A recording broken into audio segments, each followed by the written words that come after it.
पुराने समय की बात है। नगर में रहने वाला सवल नाम का एक लड़का अपनी जिंदगी से बहुत निराश था। उसकी निराशा का कारण यह था कि अब वह कुछ भी नहीं कर रहा था। उसके माँ बाप उसे ताने मारते कि तेरे सारे मित्र कुछ न कुछ कर रहे हैं, लेकिन तू अभी भी घर में बैठा हुआ है। मित्रों के बीच भी अक्सर उसका मजाक ही बनता। वह कहीं जाता तो लोग उससे पूछते कि क्या कर रहे हो। उसे ये बताने में बड़ी शर्म आती कि अभी वह कुछ भी नहीं कर रहा है। धीरे धीरे उसने रिश्तेदारों के यहाँ जाना और लोगों से मिलना जुलना कम कर दिया। वह ज्यादातर समय अपने घर में ही बैठा रहता। वह अकेले में रोता, भगवान को कोसता और अपनी किस्मत को दोष देता। अब उसे अपनी जिंदगी बोझ सी लगने लगी थी। कभी कभी वह सोचता कि जब वो कुछ करने के लायक ही नहीं है तो फिर उसे जिंदा रहने का क्या फायदा, उसे तो मर जाना चाहिए। एक दिन वो अपने नगर की एक सड़क से गुजर रहा था। तभी उसने देखा कि एक गुरु दुख के ऊपर प्रवचन दे रहे हैं। वह भी उस भीड़ में जाकर बैठ गया और गुरु के प्रवचन सुनने लगा। गुरु बोल रहे थे, दुख एक गुरु की भांति होता है जो हमें जीवन की सच्चाई दिखाता है और हमें सही से जीवन जीने का तरीका सिखाता है। आप चाहे तो अपने दुख रूपी गुरु से जीवन जीना भी सीख सकते हैं और चाहे तो उस दुख में डूबकर बैठकर रो भी सकते हैं। सवल भी गुरु की ये सारी बातें ध्यान से सुन रहा था, लेकिन उसे गुरु की ये बातें सही नहीं लगी। उसने खड़े होकर कहा, दुख कुछ भी सिखाकर नहीं जाता, सिर्फ पीड़ा देकर जाता है। दुख की पीड़ा अनंत होती है। ऐसा लगता है इसके बाद कुछ भी नहीं होने वाला, कुछ भी नहीं मिलने वाला। मृत्यु भी उसके सामने छोटी लगने लगती है। गुरु ने कहा, आखिर क्या दुख है तुम्हें? सवल ने अपना सारा दुख गुरु के समक्ष कह सुनाया और पूछा, क्या आपके पास मेरे इस दुख का कोई समाधान है? यह सुनकर गुरु मुस्कुराए और बोले, जिस दिन तुम्हारे जीवन में सच्चा दुख आएगा उस दिन मेरे पास आना, मैं तुम्हारे दुख का समाधान अवश्य करूंगा। इतना कहकर गुरु वहां से चले गए। सवल ने सोचा, क्या मेरा दुख सच्चा नहीं है? क्या जिस दुख से मैं गुजर रहा हूँ वो झूठा है? कोई भी मेरे दुख को नहीं समझता। जब माँ बाप ही नहीं समझ पाए तो गुरु क्या समझेंगे? अपने दुखों से परेशान होकर सवल ने एक निर्णय लिया कि अब वह कुछ करके दिखाएगा। उसने एक छोटा सा व्यापार शुरू किया, लेकिन उसमें सफलता नहीं मिल रही थी। लेकिन उसके घर वाले खुश थे कि वह कुछ तो प्रयास कर रहा है। वह अपने व्यापार में जुटा रहा और धीरे धीरे सफलता भी मिलने लगी। फिर उसने रफ्तार पकड़ ली। सिर्फ 3 साल के अंदर ही वह एक बड़ा व्यापारी बन गया। अब सवल के चारों तरफ ऐसे बहुत से लोग थे जो उसकी चिंता करते थे, उसे पसंद करते थे, उसके काम की प्रशंसा करते थे। अब उसके घरवाले भी उसकी प्रशंसा करते थकते नहीं थे। दिन प्रतिदिन उसके मित्रों की संख्या बढ़ती जा रही थी। अब वो अपनी जिंदगी से बहुत खुश था। उसके कुछ मित्रों ने उसे सलाह दी कि जब तुम बड़े व्यापारी बनकर इतना खुश हो तो सोचो, अगर तुम इस नगर के, इस राज्य के सबसे बड़े व्यापारी बन जाओगे तो तुम्हारे पास कितना सुख होगा, कितने लोग तुमसे जुड़ना चाहेंगे, तुम्हारा कितना यश फैलेगा।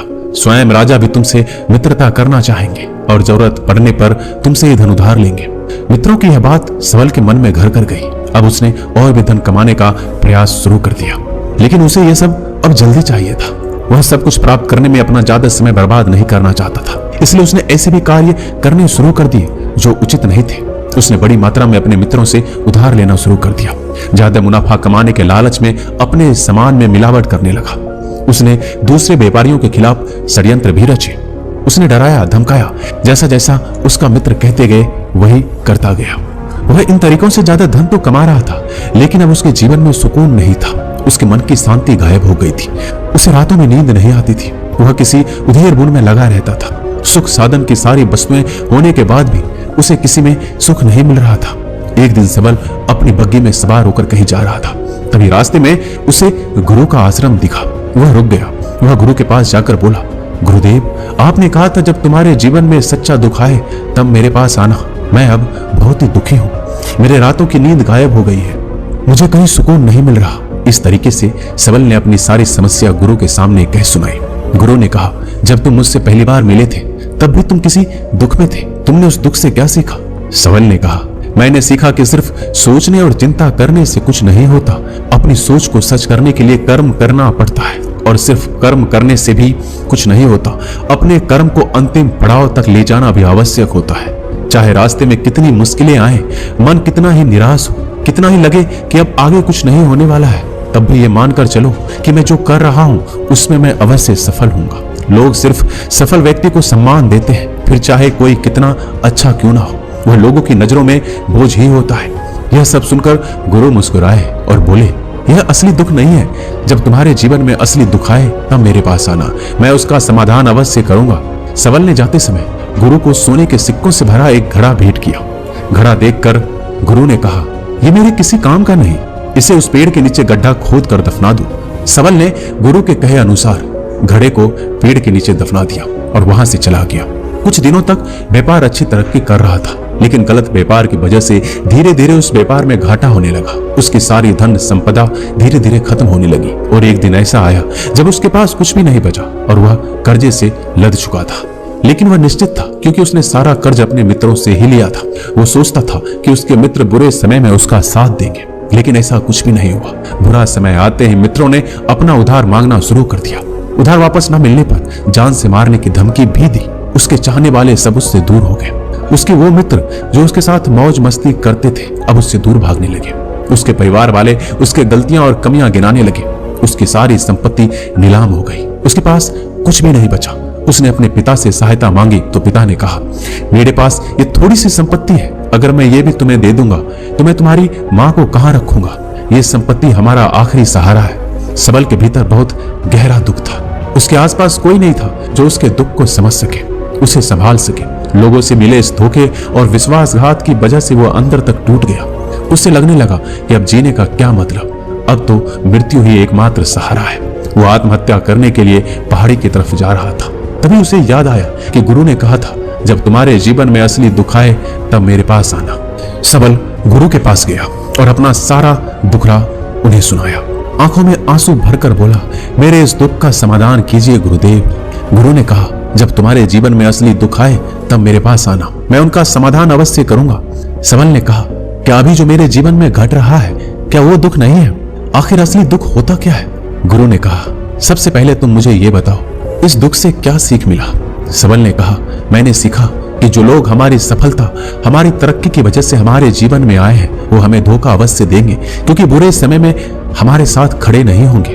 वह केवल अच्छे समय में हमारा फायदा उठाएंगे और बुरे समय में छोड़कर चले जाएंगे। भरोसा केवल उन्हीं लोगों पर करना चाहिए जो हमारे बुरे समय में, असफलता के समय में हमारे साथ खड़े रहते हैं। लेकिन ऐसे लोग बहुत ही कम होते हैं, पर जिसके पास होते हैं उनकी कद्र करनी चाहिए, उनका अपमान नहीं करना चाहिए। मैंने ये भी सीखा कि कभी किसी के खिलाफ षड्यंत्र नहीं रचना चाहिए, ईमानदारी और धैर्य के साथ काम करना चाहिए और कभी लालच नहीं करना चाहिए। अपना सारा दुख और अनुभव बताने के बाद सबल आंखों में आंसू भरकर गुरु के सामने बैठा रहा। थोड़ी देर बाद गुरु उठे और उस पेड़ के नीचे गड्ढा खोदकर वह घड़ा बाहर निकाला जो सोने के सिक्कों से भरा हुआ था और उसे सबल को दे दिया और कहा, तुम्हारे जीवन में असली दुख आए तब मेरे पास आना। सबल ने गुरु को धन्यवाद दिया और प्रणाम कर वहां से चला गया। उसने उस धन से एक छोटा व्यापार शुरू किया। अब वो एक छोटा व्यापारी बनकर खुश था। अपनी पूरी लगन और ईमानदारी से व्यापार किया। देखते ही देखते वो फिर अपने नगर का एक बड़ा व्यापारी बन गया। उसका जीवन खुशियों और सुविधाओं से भर गया। लेकिन कोई कितना भी अच्छा हो, कितना भी अच्छा काम करे, दान करे, पुण्य करे, लोगों की मदद करे, लेकिन जीवन में दुख तो आता ही है। तो सबल के जीवन में भी दुख आया। उसके माता पिता की मृत्यु के रूप में वो दोनों एक ही दिन मृत्यु को प्राप्त हो गए। सबल अपने माता पिता से बहुत प्रेम करता था, इसलिए उसे उनकी मृत्यु से बहुत गहरा आघात पहुंचा। उन दोनों के पार्थिव शरीर को शमशान घाट ले गया। वहां उनकी अंतिम क्रिया की गई। वहां उसने अपने माता पिता के शरीर को जलते हुए देखा तो उसका मन बेचैन हो गया। उसके अंदर बहुत से प्रश्न उठने लगे। वह घर वापस आया तो अपने माता पिता के घर और संपत्ति को देखा जिसके लिए उसके माता पिता हमेशा लड़ते रहते थे। आज वो लावारिस पड़ी है। आज उसकी देखरेख करने के लिए, उसके लिए लड़ने वाले इस दुनिया से चले गए। उसके पिता ने जो भी कमाया था, जो भी बनाया था, सब कुछ यही रह गया था। एक दिन पहले किसी से भी अपनी संपत्ति के लिए लड़ जाने वाले उसके पिता आज इस दुनिया से अलविदा हो गए थे। उसका मन इसी तरह के अनेक विचारों के भंवर में फंसा हुआ था। उसे अंदर से अकेलापन और डर महसूस हो रहा था। उसे कुछ खालीपन सा महसूस हो रहा था। उसे लग रहा था कुछ तो है जिसे वो समझ नहीं पा रहा। इसलिए वो गुरु के पास गया। उसे देखते ही गुरु ने कहा, क्या जीवन में कोई दुख है? तो सबल ने कहा, वैसे तो जीवन में कोई दुख नहीं है गुरुदेव, सब सुख है, सब अच्छा चल रहा है। लेकिन आज मेरे माता पिता की मृत्यु हो गई। इस घटना ने मेरे मन को बेचैन कर दिया है। गुरु ने कहा, इसमें दुखी होने वाली कौन सी बात है? एक दिन तो सभी के प्रियजनों को मरना ही है। हमेशा जीवित ना तो कोई रहा है ना कोई रहेगा। एक दिन तो तुम्हें मरना ही है। हो सकता है कल ही मर जाओ या आज भी मर सकते हो। सबल ने कहा, यह आप क्या कह रहे हैं गुरुदेव? मैं भी मर जाऊंगा, पर मैं तो अभी जवान हूँ। गुरु ने कहा, इसी भ्रम में तो सभी जी रहे हैं कि मृत्यु दूसरों को आती है, बुढ़ापा दूसरों को आती है, लेकिन बूढ़ों के सामने ही जवान मर जाते हैं, बच्चे मर जाते हैं। मृत्यु का किसी उम्र से कोई संबंध नहीं, ये तो सबको अपना ग्रास बना लेती है। गुरु की ये बातें सबल के मन में घर कर गई। वो चुपचाप वहां से चला गया, लेकिन उसका मन अब भी बेचैन था, अब भी अशांत था। वह कुछ खालीपन सा महसूस कर रहा था। वह पूरे दिन अपने बारे में सोचता रहा कि वह इस दुनिया में क्यों आया है। क्या सिर्फ चीजों को उपयोग करना और मरना ही जीवन का लक्ष्य है? ऐसे बहुत से प्रश्न उसके मन में लगातार उठ रहे थे, लेकिन उसका उत्तर नहीं मिल पा रहा था। उसका दुख दिन प्रतिदिन बढ़ता जा रहा था।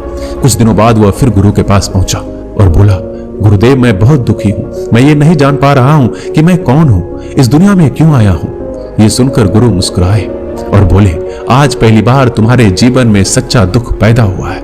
वास्तव में यही वो दुख है जो दुख कहलाने के लायक है, कि हमें पता नहीं कि हम कौन हैं, क्यों आए हैं, क्या करना है, कैसे करना है। सवल ने कहा, गुरुदेव, मेरे इस दुख का समाधान कीजिए। गुरु ने कहा, हम सभी इंसान जीवन भर क्या इकट्ठा करते हैं? सवल ने कहा, हम सभी इंसान जीवन भर धन, संपत्ति, मान, सम्मान, परिवार, मित्र, शत्रु, पद, प्रतिष्ठा यही इकट्ठा करते हैं। गुरु ने कहा, क्या इन इकट्ठा हुई सभी चीजों से एक भी चीज साथ ले जाया जा सकता है? सवल ने कहा, नहीं गुरुदेव, इनमें से कुछ भी साथ नहीं ले जाया जाता। मेरे माता पिता के साथ कुछ नहीं गया, सब कुछ यही छूट गया है, परिवार, संपत्ति, सब कुछ। तो गुरु ने कहा, अब मेरी बातों को ध्यान से सुनना। इस दुनिया में हमें जो इकट्ठा करना है वो हम इकट्ठा करते नहीं। चीजें जो हमारे सामने होती है लेकिन हम उन्हें देखने का प्रयास नहीं करते। इस दुनिया में हमें जिस चीज को इकट्ठा करना है वो हम खुद हैं। हमें खुद को इकट्ठा करना है ताकि जब मृत्यु हो तो हम एक हो सके और स्वयं को पहचान सके। हम भीतर से बटे हुए हैं। हम बटे हुए हैं प्रेम में, नफरत में, क्रोध में, जलन में, धन में, संपत्ति में, पद में, प्रतिष्ठा में, मान में, पहचान में, धर्म में, जाति में। ऐसे ही सैकड़ों हजारों चीजों और वासनाओं से हम बटे हुए हैं। हम टुकड़ों में जीवन जी रहे हैं। इस बंटवारे की वजह से हमारी चेतना कभी एक नहीं हो पाती। हमारी चेतना बिखर गई है। इसलिए हमारे पास इतना भी समय नहीं है, इतना भी ऊर्जा नहीं है कि हम मुड़कर एक बार अपने भीतर देख सकें। वास्तव में जिस धन की कमी, सुविधाओं की कमी, मान सम्मान की कमी को लोग दुख समझते हैं और जीवन भर उसे दुख बोलकर रोते हैं, उनका समाधान खोजने का प्रयास करते हैं, उन्हें उनका समाधान कभी मिलेगा ही नहीं। क्योंकि जिन्हें लोग दुख कहते हैं वो असली दुख है ही नहीं। वो तो सिर्फ इंसान की चाहत है, उसकी इच्छा है जिसकी पूर्ति कभी नहीं की जा सकती।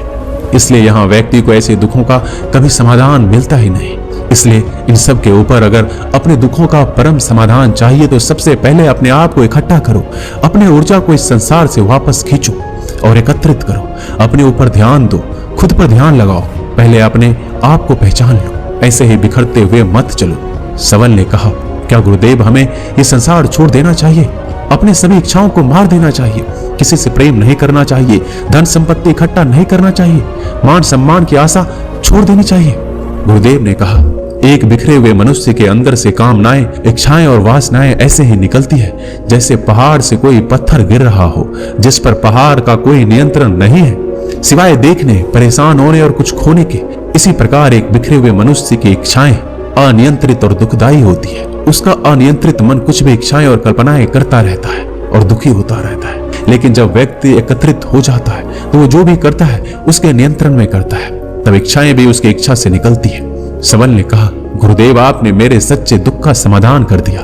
उसके बाद आपका बहुत धन्यवाद। मैं खुद को एकत्रित करने का प्रयास करूंगा। गुरु ने कहा, मानव शरीर में बहुत ऊर्जा है, बहुत शक्ति है, पर यह बेकार के कामों में बटकर रह गई है, व्यर्थ की चीजों में लगी रहती है। यह ऐसा है कि जैसे एक अत्यंत शक्तिशाली मशीन किसी बच्चे के हाथ में दे दी गई हो और बिना सोचे समझे, बिना किसी नियंत्रण और जानकारी के बस इस शक्ति को कहीं भी बर्बाद कर रहा है। इसलिए अपनी चेतना की शक्ति पर ध्यान दो और इसे एकत्रित करो। सबल को अपने प्रश्नों का उत्तर मिल चुका था। उसने गुरु को धन्यवाद किया और चुपचाप वहां से चला गया। दोस्तों, इस वीडियो में बस इतना ही। मिलते हैं अगले वीडियो में। अपना ख्याल रखिएगा।